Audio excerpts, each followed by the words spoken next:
Tere sõbrad, teeme väikse tuuri, olen siin Endla 51, täitsa Kristiine keskuse lähedal, üks 3-toaline üürikorter pakkumis ja kohe tulevad videod ja pildid. Saate esimese ülevaate. Tuled sisse nagu klassikaline ikka suurem koridor, esik ja siis tegelikult on kohe 2 suuremat magamistuba. Siin on olemas siis diivan voodi ja kummut ja tegelikult jääb ka väike kapp. Ja teine suur magamistuba on siis tegelikult siin, mis on oma rõduga, mis on väga suur eelis. Ja mõnus parkett on maas, radikad on siin vahetatud.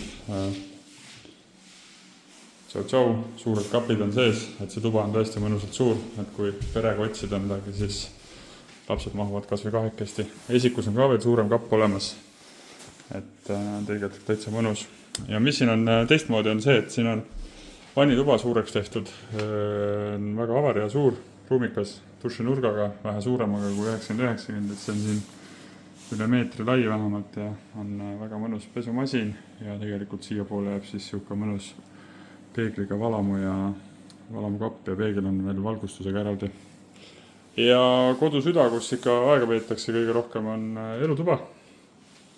Et elutoas on kõik vajalik olemas, diivan, teleka alus, väiksed riiulid, söögiala jääb ka veel siia Endla tänava poole, siis siin on ka rõdu veel ekstra eraldi olemas, nii et tegelikult kõik, mis magamisala on siis tegelikult selline tänava teisele poole, mis on vaiknesti ja elutuba ja köök on siukse avatud nurgaga siis ja tegelikult jääb siia Endla tänava poole.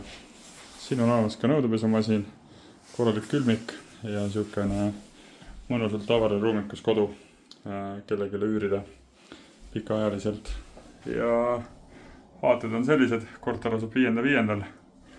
Et mõnusalt palju valgust. Kui see peaks suvi olema või sõber keegi otsib, siis perega või üksi või 2, siis anna endast märku ja saavad esimesena olla järjekorras, kes tulevad vaatama. Tehke tarku tehinguid, me näeme notaris. Tšau!